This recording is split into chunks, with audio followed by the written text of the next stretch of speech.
Hey, Porch Boys. What up? What up? Together in one screen today, making it easy for you to watch and listen. Less editing for me, that's for sure. When we can just do it together in person. This is Back Porch Nate, aka Cap Nate, with the RPI killer Jake himself. FBI killer. FBI, not RPI. We're not killing the RPI. Not yet. Not yet. The FBI killer with our reactions and takeaway of yesterday's college football. Great slate, awesome weekend. We won some money. We lost some money, but it's okay. It was a fun weekend. The boys were all together. We had a back porch weekend. It was fun, man. It was really good time. Good vibes, good times.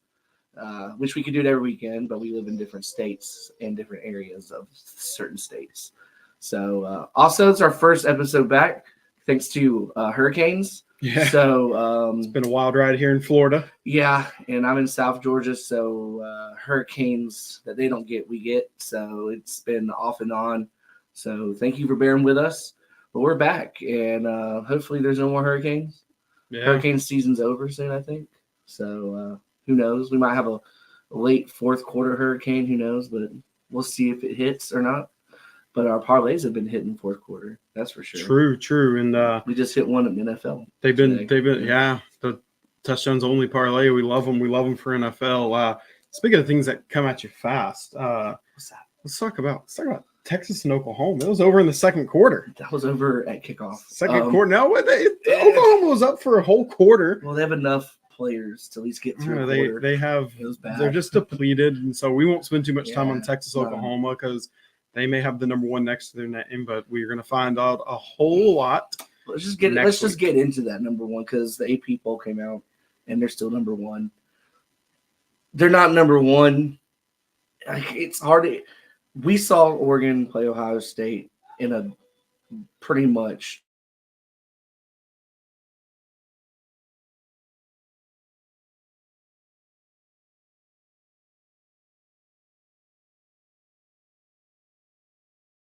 talking. That game to me, like that's really the number one, number two in the nation. Yeah. Texas has played good ball, but they haven't been challenged yet. Oklahoma would probably be the hardest defense they played, but they have no offense, so it doesn't matter. It's like playing a limp kid with his arm behind his back. Yeah, so I said it yesterday, and I'll continue to say it. I think Oregon and Ohio State year one and year two. Yeah. Until I'm proven wrong, or until Texas. Really, this weekend can change my mind about Texas. This weekend can change my entire outlook, and I will gladly get on here and say I was wrong. Texas is number one. Oregon's definitely number two. But as of right this second, and I said it before the game yesterday, and I picked Oregon to win. You guys can look at our pick 'em, see who picked what. He did. I picked Oregon to win. I said Oregon's the best team in the country. They started off slow this year. They've made their adjustments. People dogged on them because they played Boise State, who has what looks like, Gentry's going to be the Heisman winner. And nobody knew about him, and everybody was all down on Oregon because they started off the season slow, but they've made their adjustments, and now they're dominating everyone. And they go and they bring Ohio State into Autzen Stadium, and just anything Ohio State did, Oregon said, okay, we'll do it too. They matched it. I mean, Ohio State, there's no question about top even, or maybe not, like second best roster in America. And with their wide receiver core, their running back room, their freaking defense, all of that, Oregon went toe-to-toe with that. And Oregon's roster is good, but it's not as good as those. And they went toe-to-toe. And we'll see. Hopefully we see them again. That'll be awesome to see a rematch. Probably in the Big Ten championship game. Yeah, that's what I'm thinking. But Ohio State does have to play Penn State. But does Ohio State have to play Penn State? Oregon does have some other Big Ten games. It's still a long season. But Texas, there's just something missing, and they're going to find out. We're in October, going into mid-October through November, and they got to still play SEC slate. They play Vandy, and Vandy's scary. Yeah, Vandy actually has a record against them, and they're winning record against Texas. Me and you were on Vandy all year because as an Auburn fan, I got to see Pavia come into Auburn last year with the offensive coordinator that is now with him at Vandy. with New Mexico State and just trounce all over Auburn. Not that Auburn's good, but you shouldn't lose to New Mexico State ever. No.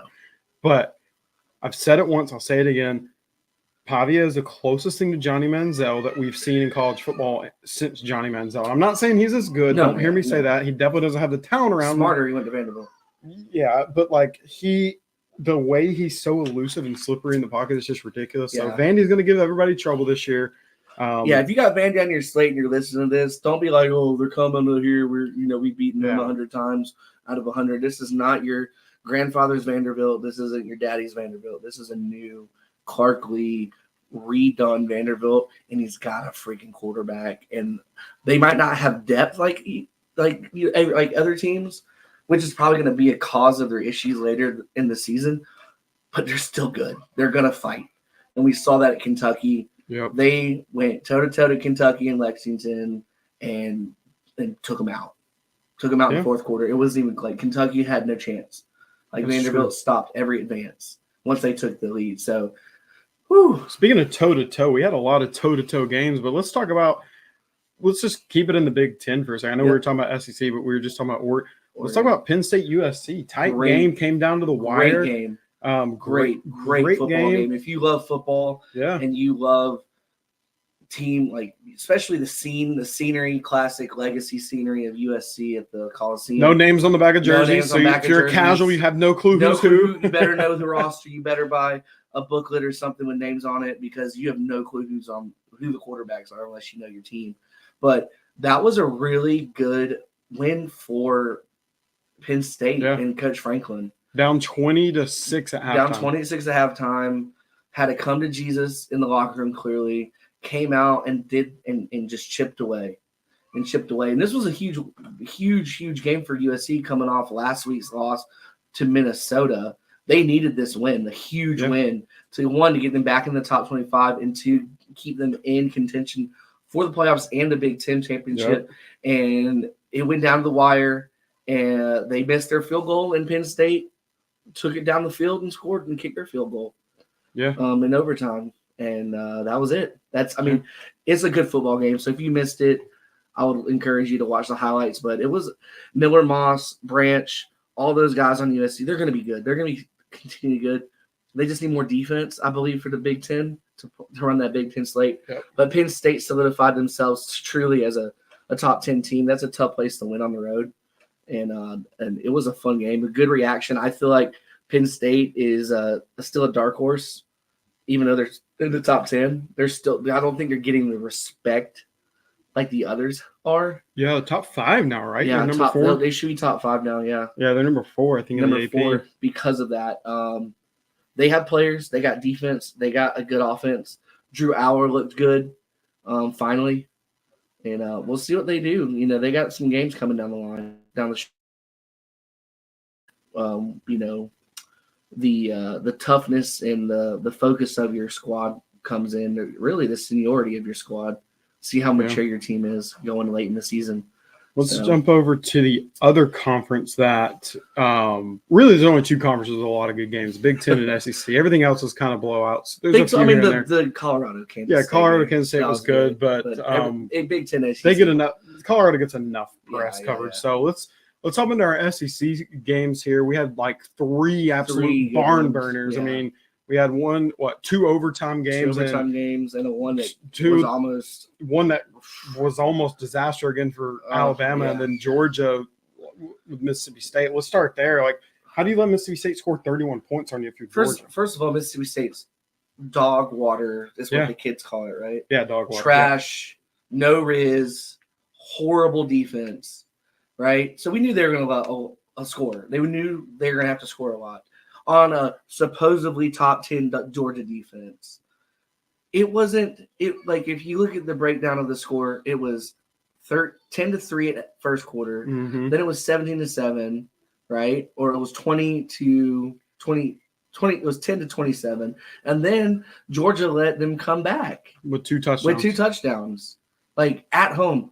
If you're going to be Georgia and you're going to be this elite team – you have to put away teams like that early. Yeah, I mean, if everybody could hit as hard as Kirby Smart hit the Mississippi State player, then then maybe the rest of the team wouldn't be letting Mississippi State score 31 on them. Yeah, that was insane. Yeah. Mississippi State should not be scoring 31 in Athens ever. Now my question is, Ever. and I posed the same question early on. I think it was Tennessee or somebody that had to play early on. Were they game planning for next week? We've seen this happen before, probably. where they run just a vanilla-based defense and like, said, we can beat them. It's fine. Who cares what it looks like? But that's not what elite teams do. No, I agree, but you just you handle business. But we know that Georgia does not one. have the guys they've had in the past. Well, they're all arrested. They're arrested or they all get drafted, and not to the military because I don't think the military takes convicted felons. So they won't take them because they won't let them drive a tank or a utility vehicle. That's for sure. Well, there's no speed limit maybe in some of these some of these areas. Other game that was crazy close that we're gonna get that honestly was a get back game, was a bounce back game. What the heck is the board doing in Alabama? Wait a second, we got to call him by the proper DeBose. No, his name, until he proves us otherwise, he's from here on out going to be referred to on the show as Husky Harsin. I mean, he's looking like it. I mean, you get beat at Vandy, which that wasn't embarrassing enough. I would have came in that next morning and Sunday morning and redone every ethical ethos mono. I would have started over from scratch, and I would have been like, there's no starters. There's like, we're going to establish spring, summer, and freaking fall ball Monday, Tuesday, and I'll make a starter on Thursday. Like, it's bad. Yeah, it's bad. And here we come walking down the avenue in freaking Tuscaloosa. Here comes South Carolina. I know. Freaking Gamecocks got nothing to lose. Shane Beamer's just like, whatever. And that game was literally to the nail. It was. They needed everything to beat South Carolina. Everything. After losing to Vanderbilt prior. Like, what's my. It's not even the fact that it was South Carolina. Like, they don't deserve a number next to their name. Don't hear me say, "Oh, it was just South Carolina." It was just South Carolina. Yeah. It's not just because it was South Carolina. It's because you lost to Vandy the week prior. And if you are an elite football team, just like we talked about with Georgia, if you are a top 10 team, you do not let an unranked team come in and take you to the wire. It's 12 to 14 right? Half. Yeah, Saban field. Yeah, you don't take his name off the field. Take his name off the field. It's not worth it now. Until you fire Husky Harsin, take his name off the field. It was 12 to 14 at half, and it was the same game plan. Yeah. Milroe, save us, please. He can't throw it. He's a great running back. Looking like he can throw it. He's a great running back. Yeah. But at the same thing, South Carolina was getting to them. He was getting both of their edge guys, which are phenomenal, were getting to Alabama.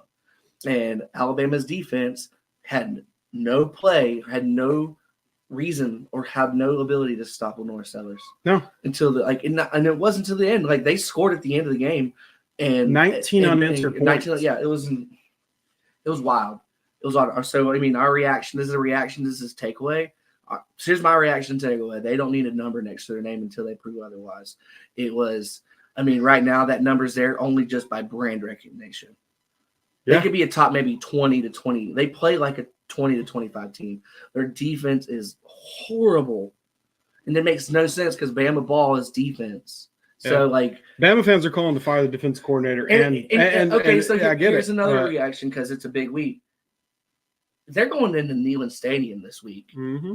And all of a sudden, you're going to tell me their defense is going to all of a sudden have a magical, hey, we learned how to play football this week at practice, and you got to stop, a Tennessee offense that actually found itself in the second quarter, in the second half of that quarter game, and tried to stop the run. We'll Tennessee's run game is what it is, and I feel like Heupel knows how to coach against that Bama. Yeah, and they're not afraid. Thing is, the weird thing about Florida and Tennessee is one team could be undefeated, and one team could be 0-0, dog water, and it doesn't matter, dog water. And you put them on any street corner, any local park, that's going to be a good game, no matter what. It doesn't matter. Yeah. Well, Tennessee's not afraid of Bama, so it's a different mojo when it comes to that. But rivalry. You know who Tennessee I think is scared of and might have finally gotten rid of it, Nate. And I got to watch this game with you. Is Florida. Yeah. I think Tennessee finally got over the hump of beating Florida, and everybody's going to look at that game. Cal was 23-17. Here's the deal. Yeah. I'm going to speak for Nate because he might lose his mind like he was losing yesterday. Yeah, I was over the place. Whatever the game plan was in the first half, they need to take that script and rip it in half, throw it in the trash, never look at it again, because what they did in the second half, granted, they only scored 17 points in the second half, but whatever they did in the second half compared to the first half needs to be the game plan going forward.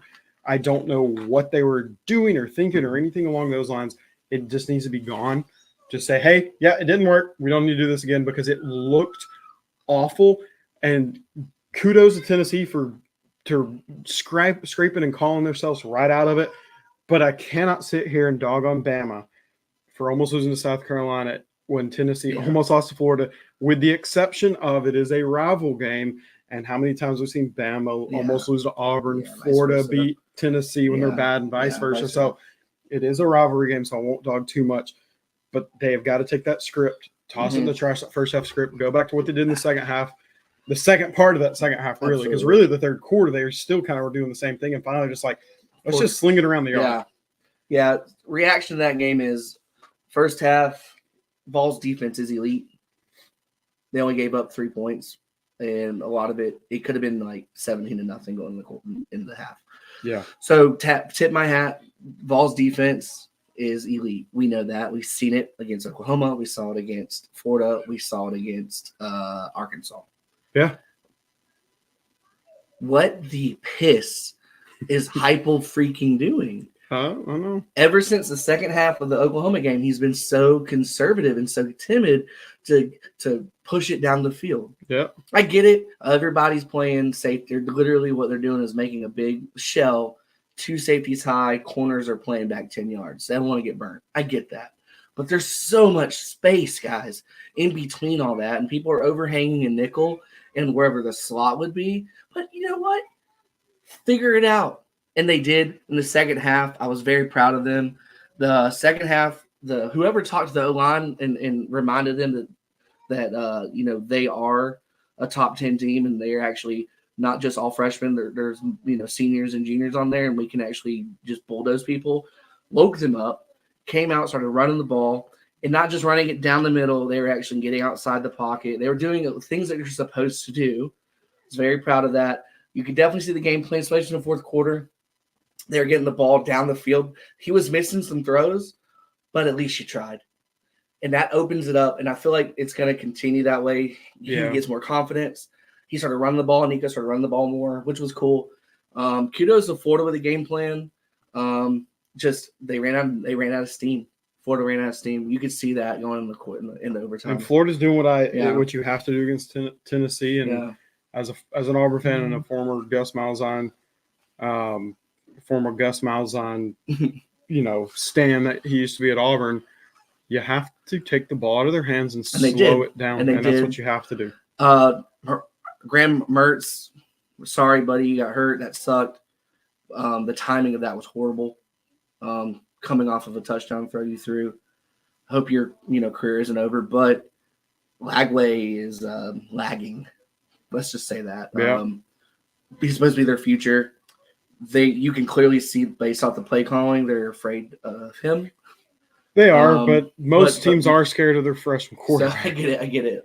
So we'll see what they have. Florida is 3-3. They do have there is a possibility they could win 6.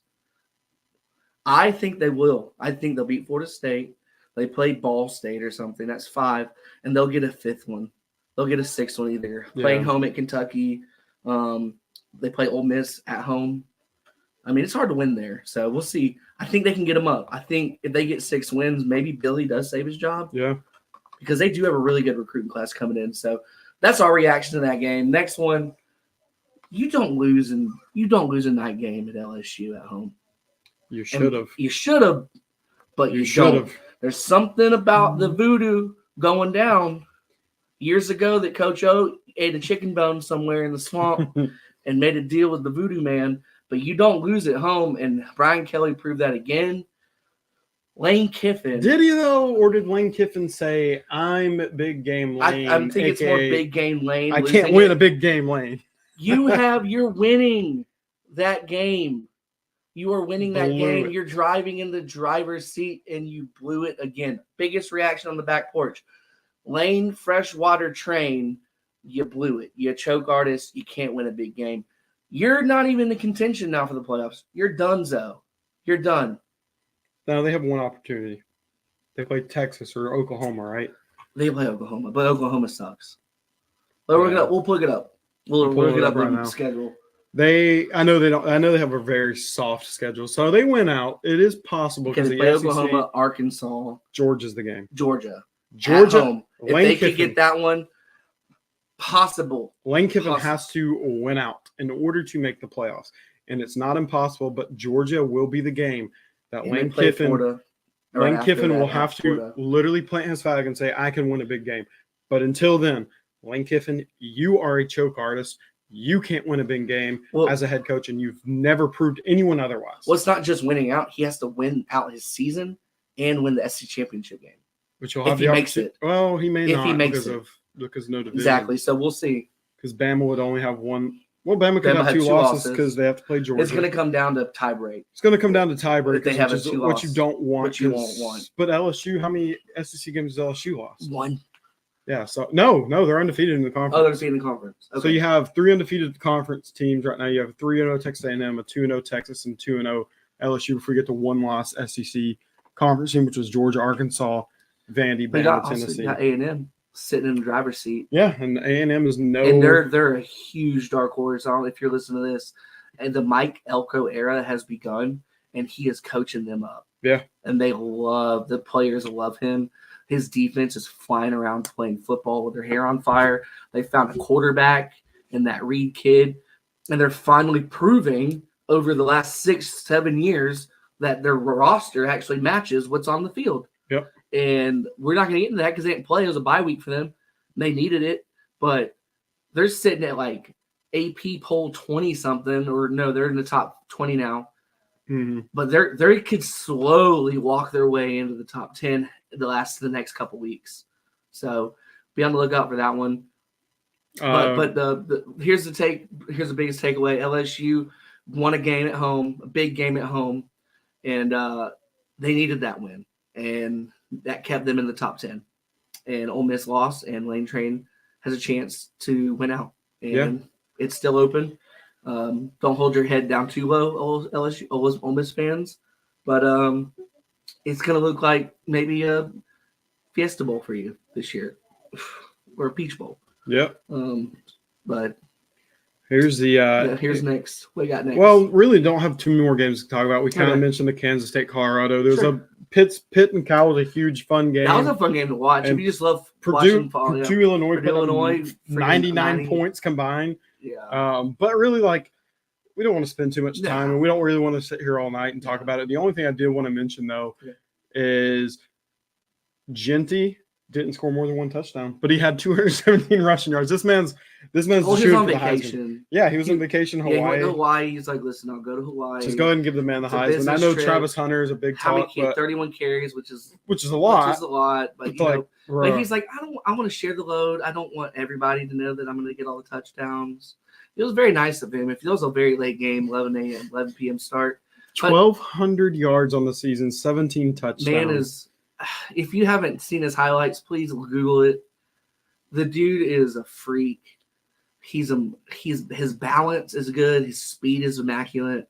His power is there. Yeah. Oh, sorry. He caught a touchdown. He caught a touchdown. So he didn't have to rush it. He caught a touchdown. But yeah, that game could have been 66-7 if they wanted it to be. I feel like Boise was like, let's just go to Hawaii. Let's have a fun time. Yeah. Go to the beach. Let's surf a little bit. Let's eat some Spam and eggs. Get some pineapples. Oh, let's play our football game. Let's go home. And I think that's how that's pretty much how it went. How that went.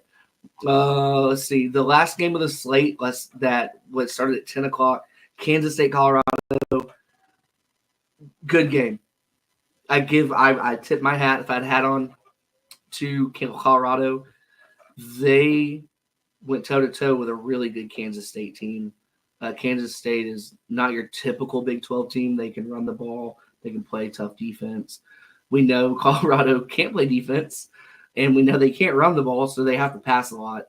And they went back I went back and forth. I mean, look at Shadir's stats: 33 for 40, which is great. 34 for 34 for yeah, that's, 6 incompletions yeah. is insane. But they can't run the ball. And then you look at the rushing leader for Kansas State. He had 20. Almost 100. He had 182 yards rushing. Yeah, so they controlled the line of scrimmage. They controlled, and at the end of the day, there was not enough gas in Colorado's tank. Yeah. And Colorado had every chance to win this game. They went up with 2 minutes to go in the game. All they had to do was literally hold Kansas State, and they couldn't hold Kansas State. Kansas State scored with like four plays. Yeah. And then they're like, all right, cool. Now it's our defense's turn, and they know we know you got to just defend the pass. You just get in the pass set and control it, and they did. And they just sat on it, and they sat on the lead. Yeah. It was wild. It was a good game. We covered. That was a fun game. The late night game. Covered with that one, and I covered with the Boise State game. -21, -3. Kansas State covered. Back porch covered late last night, which is awesome.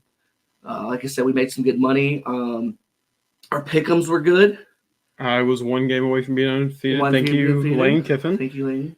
I would have been one of our first undefeated. It would have been, yeah, up there. Yeah. We've had a lot of 1-loss ones. Absolutely, a lot, but we've only had very few, if any, undefeated. I think we've had a couple undefeated weekends, and man, absolutely. But that gave me 3 games up on the FPI, so I'm coming for you. The FBI is good. If you think FBI killer's back in town, if you see the FBI and you're like, oh, that top 25 FBI makes no sense, it might make no sense to you, but it's legit. Something's going on. The algorithm. They're cooking something They're up in the cooking kitchen something up over the ESPN, which is fine, because they have the ESPN bets. They have to be more accurate, so I'm pretty sure they put a lot of money. Yeah, in they're using a lot of sports. We've been tracking the FBI for 3 years now, betting against it, trying to win against it, and we've won. We've done it 2 years in a row. So this year it's kicking our ass, but we're coming back. I feel like a comeback. I believe Scott and Ryan are both on top of it. They're on top of it. I mean, I'm like a few games back, and I don't know. Last, but we won't talk about that. But that's okay. I mean, our picks against the spread for the season of college football, we are 54% of all of our picks. That's good. We're making money. Yeah, 50% over. To be good, was it 40%? Right, experts say. Yeah, you need to be. We're just amateurs. We're having fun, but we're making money. Yeah, we're putting $4 down, winning, doubling that. Pizza money. So it's good. It's a good time. This week, college football, another big slate, another pure cinema. Let's put a couple TVs on. That's what we did. Put a couple TVs on. Got Oregon, Purdue on a Friday. Oklahoma State, BYU on a Friday. That's gonna. Then you got Miami, Louisville. Louisville did look good. So we'll see what Miami does off a bye week. Auburn and Mizzou. It goes to Mizzou. Auburn's not a sneaky good game. Nebraska, Indiana. Yep. Indiana is a really good team, and it's at home. They could beat Nebraska at home. Yep. Missouri, Auburn, Bama, Tennessee. Tennessee. Notre Dame and Georgia Tech. And Georgia Tech's the one I said sneaky for Notre Dame. Michigan, Illinois. That's going to be fun game to watch. That's potentially going to knock one of those teams completely out of everything. Navy and Charlotte. Navy will beat Charlotte by 30. Yeah. A&M and Mississippi State. A&M should be fine. The Cowbells will be loud, but Mississippi State is going to lose to A&M. LSU, Arkansas. Which, historically, in Little Rock, that game is a really good game. It's for the boot, their little trophy. Yep. That is a really good test on the road for LSU. So if you're an LSU fan, do not sleep on that game. Arkansas coming off a bye week, from a huge win against Tennessee. So we'll see. We'll see what they do. They'll have a game plan. They for sure will. Then you got Georgia, Texas, the game of the day. That's going to be good. Yeah. That's going to be good. And it's like when we started off, it's literally both teams pretty much all eyes on us. Let's show you what we can do. Let's show you what we can do. If Texas blows them out, what do you say? What are you gonna say? Texas deserves to be number one. I've already Yeah. said I'm going to say Texas that, but blows I'm it not. out. But I'm not going to. I'm Texas blows it. Where Oregon's does Georgia number go one. then from there? Because they'll be second loss. They get blown out. Yeah, I mean, I don't care about Georgia. I hope everything and They go I out hope of the everything in top Athens 30. just goes away. I don't want anybody to get hurt or injured. But if we could just teleport them to another planet and get them out of my sight for the rest of my life. I mean, Now- grown men barking at people, like, come on, get out of here. What if Georgia loses by field goal? Is it Texas frauds or Texas? No, Texas is not. So no matter what happens in the game, if Texas wins by 1 point, they win by 30 points, I'm going to say Texas is the best team because this is their first, in my opinion, first test against a team that's not just completely splattered with injuries or a fraud. They're So same level tier. Texas comes in and wins. I will say, hey, they're the number one team. Now, does that mean I don't think that Oregon can beat them on any given Saturday? Absolutely not. I still think Oregon is number one or number two in the country because they beat who I also thought was number one or number two in the country. Yeah. In Ohio State. And I'm going to say that my top three in no specific order is Texas, Oregon, and Ohio State. And then everything after that's a crapshoot. Yeah, I mean, really, you can interchange a lot of teams, but my number 1, 2, and 3, no order, is Texas, Oregon, Ohio State.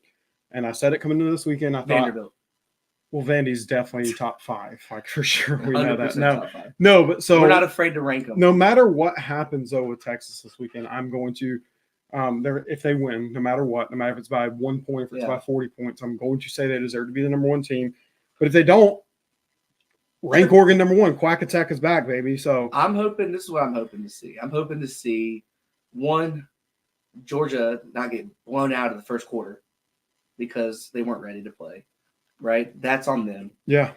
I want to see a 7-3 going in the half because I want to see those adjustments made by both teams. I want to see both coach and staff sweat it out. Yeah. I want to see a chess match. I want to see the great Kirby Smart versus Steve Sarkisian. I want to see the brilliant offense versus brilliant defense. I want to see a great game. Yeah. I want to see Texas finish a big game. No, I do too. I want to see them finish a big game because they have to play Vanderbilt and Nashville the next week. And that's hard. And I know we're Vandy stands here. And we love Vandy. Always have, always will. Go Diego, go. But I'm excited to see that one. If Georgia does lose with 2 losses, they're not going to go to the SEC championship game. Not right now. Not with 3 undefeateds. This is my dream scenario. Hear me out. Texas wins. They take care of business. They go to the SEC championship game. Texas A&M wins. They play each other their business. They play each other before the SEC championship game. A&M wins. Yeah, because that gives Bama and Georgia 2 losses. Yeah. Then, because if that's the case, they'll see each other the next week. That'd be electric. That'll be so good. It'd be electric. That'll be awesome. so good. It'd be awesome. That's my dream scenario. We'll see. I want to see that. Make it happen, NCAA script writers. Right? Please make it happen. Yeah. Yeah, there's a lot of football to be played. So excited. NFL was fun today. We won some parlays. A lot of fun games. Introduced Nate to a new little round thing robin. called round robin parlay. Learned a lot about that. Taught him about that. We still got one cooking right now. We can talk NFL later with Scott. He's our NFL expert. But this was a fun reaction to a fun weekend of the boys. Absolutely. So, hey, if you like what you're listening to, guys, follow, subscribe, tell your friends about Barstool. Excuse me, we love Barstool. Back Porch Sports. Sub, follow, leave us a review, interact with us, let us know what you're thinking. Hey, we want to know your dream scenario. I think Texas A&M Texas is a dream scenario for me. What's your dream scenario? Yeah, follow, continue to like, share, follow, post. Last final thoughts. You said dream scenarios. Yeah. Bama and Georgia to be just dog water. Forever. Just dog water forever. Dream scenario. Let's go back. Auburn hate. Honestly, I'll take one or the other, but preferably Bama. We just go back to like a 2003 era Bama. That'd be great. Like when they're winning like 8 to 9 games. But seriously, yeah. Like, follow, subscribe. We got some big things coming. Big things are coming. Please be on the lookout. Look out for us. Big ways to interact with us more. Comment, like, whatever. Just give us a shout out. Hey, Ty, peace. Oh. What is that? I don't know. Oh, just man. End the show. We gotta end the show. End the show.